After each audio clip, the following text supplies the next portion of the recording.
राधे राधे मेरे प्रिय वृषभ राशि के साथियों। 15 जून से 15 जुलाई तक सूर्य का महागोचर अपने मित्र बुध के मिथुन राशि में। सूर्य सोने के रथ पर होंगे सवार। वृषभ राशि क्या होगा आपके साथ, चलिए जानते हैं। आपका स्वागत है आपके अपने ज्ञान दर्शन यूट्यूब चैनल में और मैं आपकी अपनी आचार्य ऋतु। तो 15 जून को सूर्य का गोचर मिथुन राशि में होगा। अगले 30 दिनों तक वृषभ राशि के धन भाव पर, जी हाँ, धन वर्षा या फिर वाणी पर खतरा। सूर्य का गोचर का क्या होगा सच, धन लाभ भी और तीखी वाणी का संकट भी।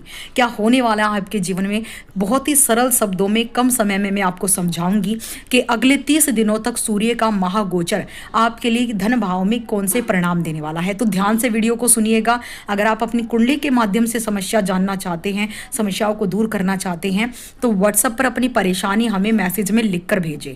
वृषभ राशि के जातकों के लिए सूर्य चौथे भाव के स्वामी हैं, सुख भाव के, जी हाँ, और गोचर के दौरान वो आपके धन भाव में प्रवेश करेंगे। धन भाव बचत, परिवार, वाणी और खान पान की आदतों से संबंधित माना जाता है। सामान्यतः धन भाव में सूर्य के गोचर को बहुत शक्तिशाली नहीं माना जाता है, लेकिन इस बार सूर्य मित्र राशि मिथुन में है, तो ये आपके लिए 50-50% के लाभ लेकर आया है। बुध के सहयोग से इसके परिणाम आपके लिए बहुत शुभ रहेंगे। इस दौरान आपको धन के मामले में बहुत ही बढ़िया लाभ होगा, लेकिन धन का लेन देन करना, इन्वेस्टमेंट करना, खरीदारी करना, यहाँ पर सावधानी रखनी है। जी हाँ, धन तो आएगा, लेकिन धन अगर आपका कहीं गया तो वो आपकी सिर्फ बुद्धिमानी से ही आपका इन्वेस्ट होगा। समझदारी से निर्णय ले, समझदारी से पैसा खर्च करेंगे तो धन आपके पास लंबे समय तक टिकेगा।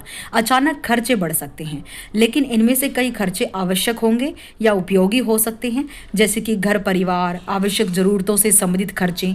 यदि आप अपने धन का सही ढंग से प्रबंधन करते हैं तो आपको आर्थिक स्थिति आपकी बेहतर बनी रहेगी, उसमें कोई भी उतार चढ़ाव आपको देखने को नहीं मिलेगा।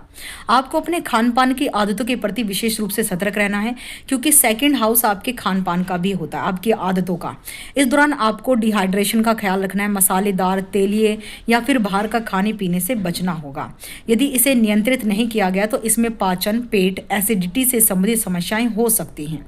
इसलिए स्वस्थ और संतुलित आहार बनाए रखना महत्वपूर्ण होगा। देखिए, जब सूर्य का महागोचर सुख भाव का स्वामी धन भाव में आता है तो आपको सुख मिलता है, भूमि, भवन, वाहन, गाड़ी का सुख मिलता है। आपकी माता के स्वास्थ्य में उतार चढ़ाव थोड़ा हो सकता है, लेकिन उसके बावजूद भी आप परिस्थितियों को संभाल लेंगे।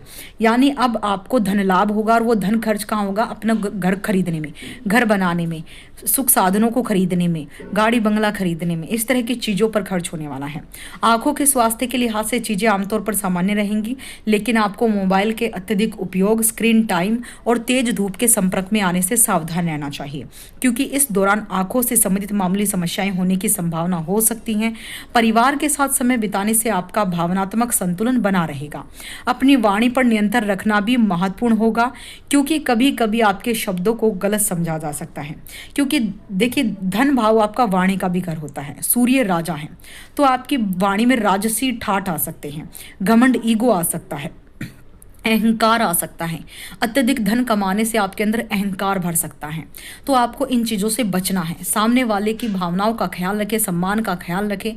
सभी ईश्वर ने समान बनाए हैं, उनका गलत अर्थ निकल सकता है। इस दौरान सबसे कारगर उपाय मंदिर में नारियल और बादाम दान करना माना है जाता है। आपको हर सोमवार या हर रविवार कम से कम 9 बादाम के दाने शिवलिंग पर आपको अर्पित करके आना चाहिए।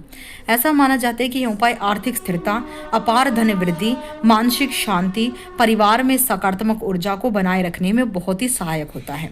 सुबह जल्दी उठने की आदत डालें, सूर्य को तांबे के लोटे से अर्घ्य दें, सूर्य देव को प्रणाम करें, और हर रविवार गुड़ का दान गौशाला में, मंदिर में या फिर गाय को गुड़ रखकर रोटी खिलाना शुरू कर दीजिए रोजाना। इससे भी आपका सूर्य बलवान होता है, दिग्बली होता है। अपने पिता के चरण स्पर्श करके घर से निकलना शुरू करें, उनकी एडवाइस फॉलो करें, उनके कंधों को मजबूत करें, उनके साथ कदम से कदम भिड़ाकर जिम्मेदारियों को उठाएं। इससे आपका सूर्य दिग्बल होगा।